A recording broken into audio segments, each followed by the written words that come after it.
In the harsh deserts of the American Wild West, a sheriff's daughter is kidnapped by ruthless outlaws, and hope begins to fade. When no one else can follow the trail, an Apache tracker steps forward, risking his life to face the deadliest land and the most dangerous men. This is a story of courage, honor, and sacrifice.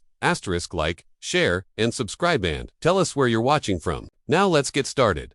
The sun was setting over the Arizona Territory, painting the wide plains in shades of gold and red. The small frontier town of Red Creek rested uneasily at the edge of the desert, surrounded by endless land and hidden dangers. Sheriff Caleb Moore had kept peace here for nearly 15 years, earning respect through fairness rather than fear. His badge was worn, his face lined by heat and responsibility, but his spirit remained strong. More than his duty, the sheriff's greatest pride was his daughter Emma, a young woman who had grown up among horses, dust, and honest people, learning courage from the land itself.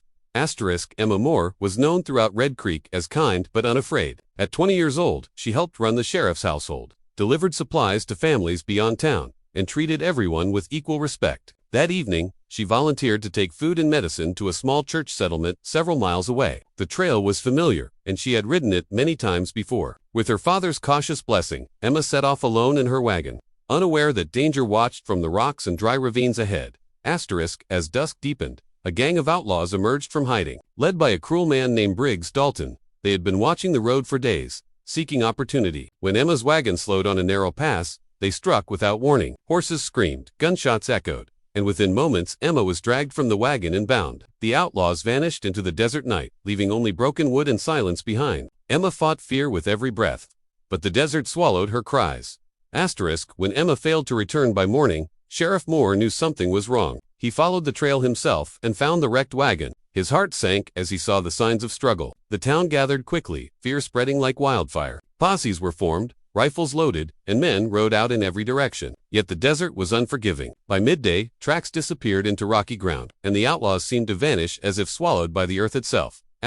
Days passed with no success. The sheriff barely slept, his worry etched deep into his face. He blamed himself for letting Emma ride alone, though she had proven capable many times before. As hope faded, an old rancher spoke quietly of a man who could read the desert better than any map. His name was Taza, an Apache tracker who lived on the edge of both native and settler worlds. Many distrusted him, but all respected his skill.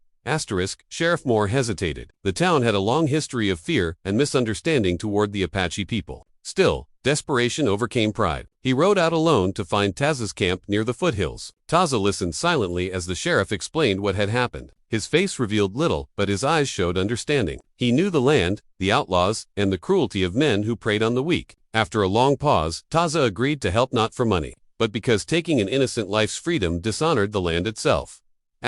Before dawn, Taza began tracking. He studied the ground with patience, noticing details others had missed: pressed stones, bent grass, and faint hoof marks disturbed by the night wind. The trail led into harsher terrain, where cliffs rose sharply and shadows hid danger. Taza moved quickly but carefully, knowing the outlaws would kill without hesitation. He carried little: a rifle, a knife, water, and knowledge passed down through generations. As he followed the trail deeper into the desert, Taza found signs of struggle that told him Emma was still alive. The outlaws had moved fast, but not silently. They were careless, confident that no one could follow them here. The land, however, remembered everything. Taza read it like a story written in dust and stone. Each mile confirmed his belief that time was running out.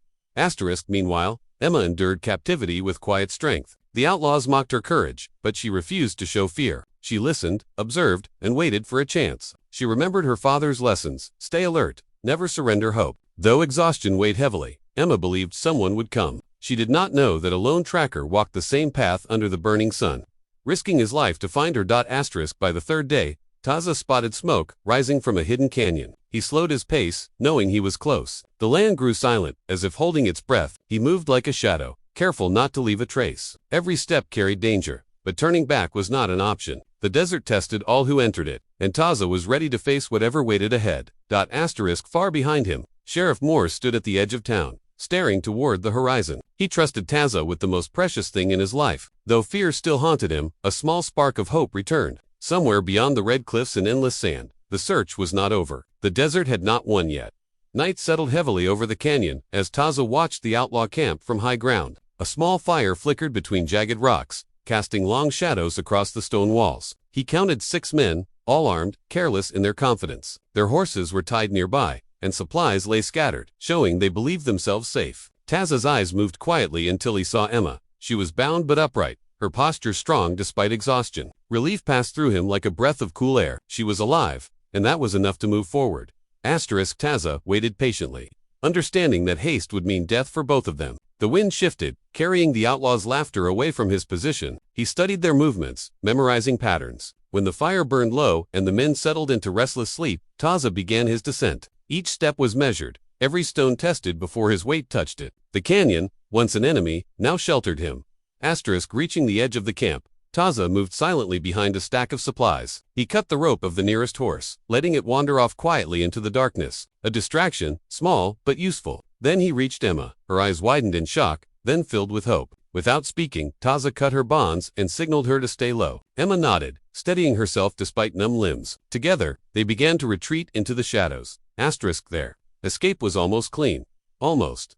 One of the outlaws awoke to the sound of a horse moving. He shouted, grabbing his rifle. Gunfire shattered the night, echoing through the canyon. Taza pushed Emma ahead, firing back with controlled precision. He knew the land, using narrow paths and sharp turns to slow pursuit. The outlaws chased blindly, their panic working against them. As they ran, Taza deliberately left signs behind broken branches, scuffed dirt, disturbed stones. It was a message meant for Sheriff Moore and the posse still searching. The trail would lead them here by morning. Until then, survival was the only goal. Emma stumbled once, but Taza caught her, urging her forward with calm strength. Fear threatened to overwhelm her, but she forced herself onward, trusting the man who risked everything for her freedom.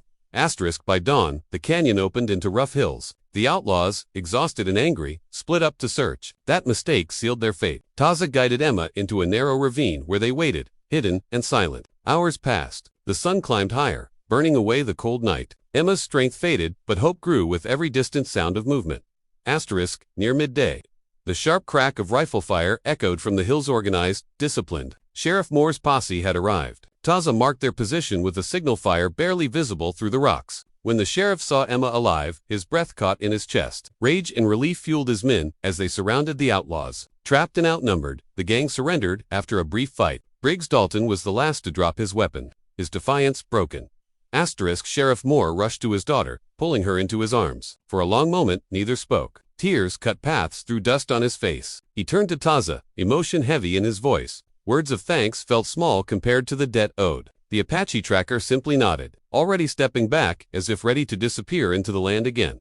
The return to Red Creek was quiet but powerful. News traveled faster than horses, and townspeople gathered as Emma rode in beside her father. They looked at Taza with new eyes, no longer as a stranger, but as a man of honor and courage. Sheriff Moore stood before them all and spoke plainly, crediting Taza for the rescue and declaring that bravery knew no color or tribe. That night, a fire burned in the town square. Food was shared, and silence gave way to reflection. Taza did not stay long. Before dawn, he left Red Creek, returning to the desert paths he knew so well. But something had changed. Respect now followed his name where fear once lived. Emma never forgot the tracker who walked into danger for her. She carried his lesson forward that understanding and courage could bridge even the deepest divides. And in the Arizona desert, the land remembered Taza's footsteps, just as it remembered the day an Apache tracker brought a sheriff's daughter home.